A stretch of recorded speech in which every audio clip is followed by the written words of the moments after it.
Hello and welcome back to Kerbal Space Program. Today we're taking a look at another little bit of the design process while also showing you a craft I made. This is the work in progress one for an F-5. So as you can see here, we got a couple of those tiny little Juno engines. We actually have 4 Juno engines clipped into each other, and you notice I have them set up in 2 different staging groups right now. That's so that I could test and make sure that the thrust from both sets was actually being activated properly. Also, you can see this tailplane. This part of the design is actually done at this point. So you got a nice little tailplane that looks nice, and we got, of course, the whatchamacallit, the vertical, no, not vertical stabilizer, horizontal stabilizers, tail fin, whatever. This is the vertical stabilizer. I am dumb sometimes. And the authority limits are all cranked out to maximum, although you'll notice when I go to the other parts that was changed later on. And in this first version, I was trying to decide whether to go with this wing or the swept wing, because the swept wing has a better shape overall, but has to be manipulated more, and this has a decent shape. However, if you look at this from the top down, and you look at an actual F5, this shape doesn't work very well. So moving on to the work in progress 2, you can see I decided to go with the swept wings, which you can see are clipped in quite far, and you can see the overall shape, though, is pretty much done at this point. And if I remember correctly, I set the authority, yes, I set the authority quite high on that. Everything else was still quite high at this point, but I wasn't quite sure if I was going to keep the wing arrangement like this, especially because, as you can see, the center of lift and center of mass are very, very close together, leading to instability. At this point, I briefly tried lengthening it to see if I could get the shape to fit better by lengthening it, by adding another fuel tank in here, but unfortunately, I realized very quickly that this idea would not work, so I quickly stuck a piece of landing gear on here and named this Whip 3 dead end, because I knew that this was going to be a dead end to the design. As you can see, the wing is still too far forward for the center of lift, and it's also too far forward for the landing gear, so it's a bit of a problem. I could bring it back further, but I realized this just wasn't going to look right. So the work in progress 4 builds off of the work in progress 3. There's a lot of fine tuning and adjustments, although it's not easily noticeable. And then there are the landing gear placements. And this version is, other than tweakables, I believe pretty much done. This was how it was when it was done. Yeah, other than tweaking some of the tweakables, this was pretty much it. And you might have noticed here, we also have a fuel line in here.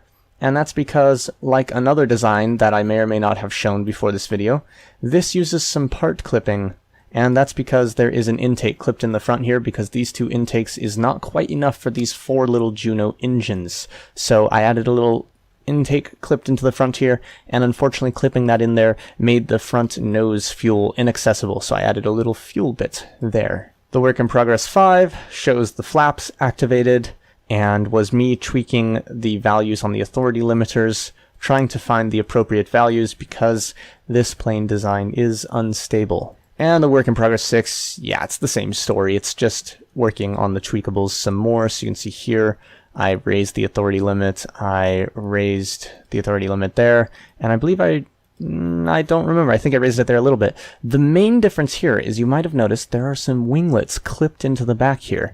And what those do is they push the center of lift further back, and they also, by being angled up behind the center of blast, force a torque downwards on the nose, making it harder to pull up and oversteer by pulling up. And I'll demonstrate what I mean by that shortly. So here we have the straight up F-5. Which has the authority limit down to 20 there, 50 on the roll, and 64 on the yaw. And as you can see here, it says the base model, warning, difficult to fly, and 0 to toggle flaps. Now what makes this difficult to fly is that it has a tendency to pull up too hard and then lose control and spin out of control. Now I'm going to go ahead and activate aerodynamic forces overlay, so you can see that we're gaining a bit of lift from the flaps being down. We'll also gain quite a bit of drag, and eventually this will let us take off around 80 meters per second if I remember correctly. Yep, there we go. We start to nose up at 82 meters per second. We can get into the air, and then once we're in the air, we don't really need the flaps down anymore, and we can start gaining speed a bit faster. So, flying it carefully, you can see I just pitch up a little bit at a time and just kind of gently curve around. As you can see, we can turn quite fast, and we're not losing any speed or anything. and it flies quite well. Now, if you want to do something a little more extreme, such as wait till we get up to, let's say, let's go ahead and time warp just a little bit, get up to 180 meters per second, and then once we're there, we're going to pull up as hard as we can. You can see it gets body lift, gains a lot of drag, starts spiraling out of control, and if I'm lucky, I'm not going to be lucky today. Oh, I'm going to be lucky in terms of surviving it, but not in terms of recovering from that. But as you hopefully could see from that, the problem arose when I pitched up far too hard, and the whole thing caught the air, pulled up really, really hard, lost stability, and then just started floundering.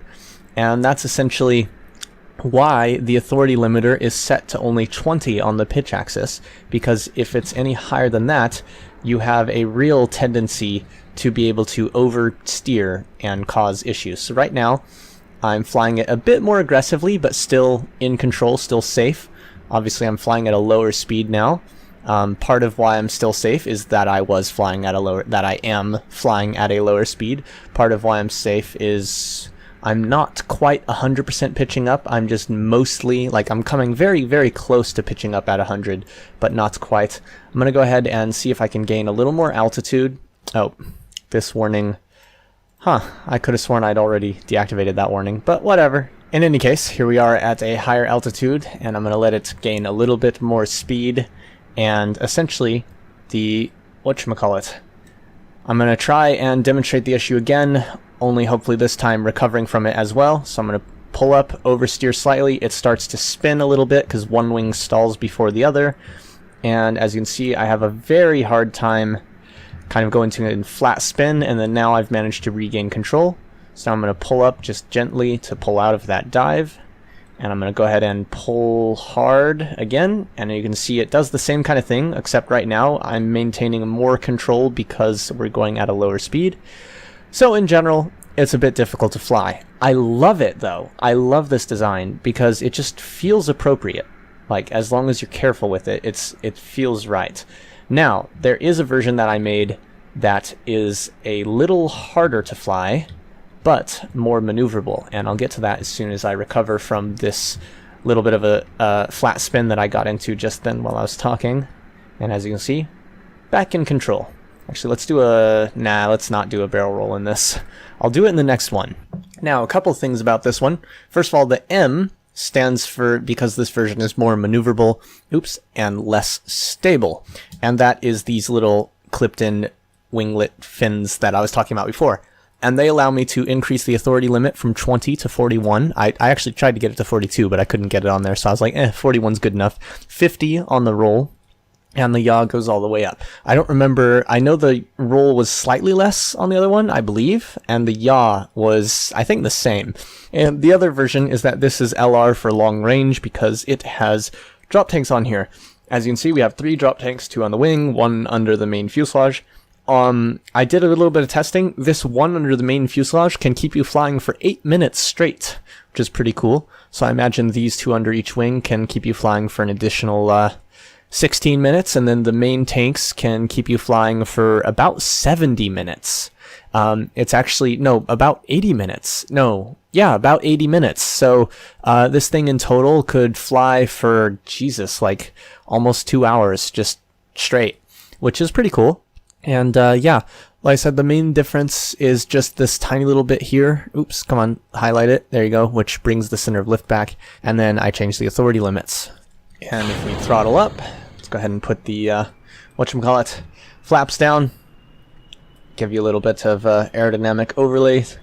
And you'll see this picks up at about the same, the same speed. It'll start to lift off the ground, I believe.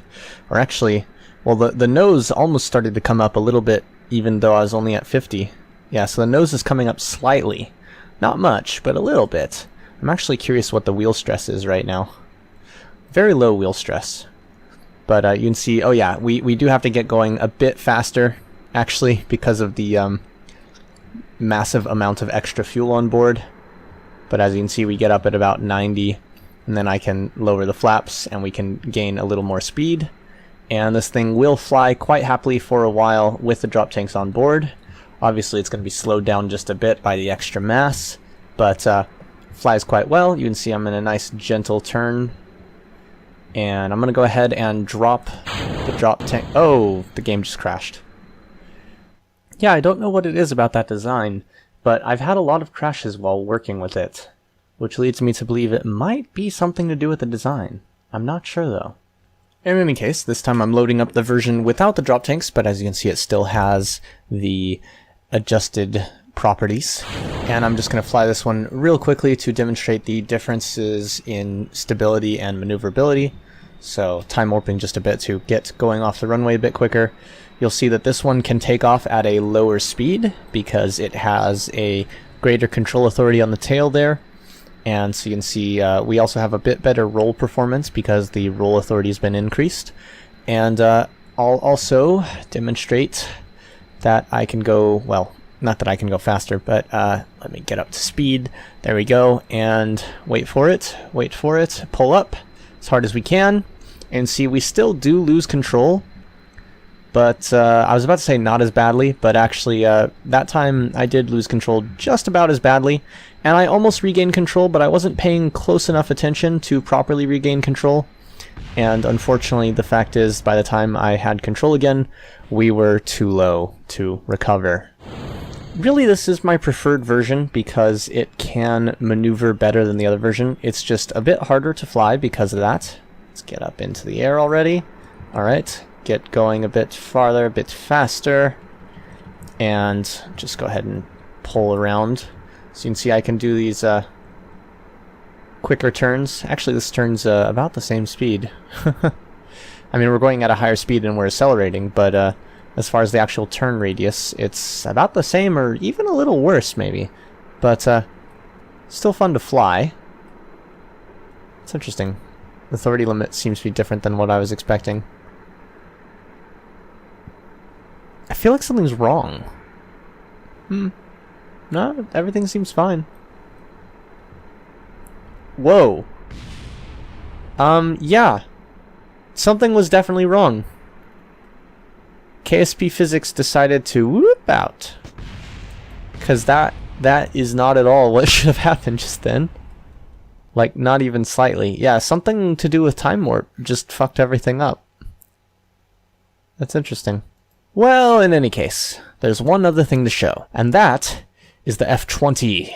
So if you did not know, an F-20 is essentially a improved F-5 with a single bigger engine instead of the two smaller engines. It has some other differences in aesthetic, a couple of their minor differences. I tried to emulate that a bit. Mainly the tailplane is what I modified on my version to make it look more appropriate, but I think I did a decent job overall, and it performs better, and yeah. This version, of course, is the version with drop tanks on it. As you can see, it still has the little fuel thing that's needed on the front there. I'm actually going to... Let's see.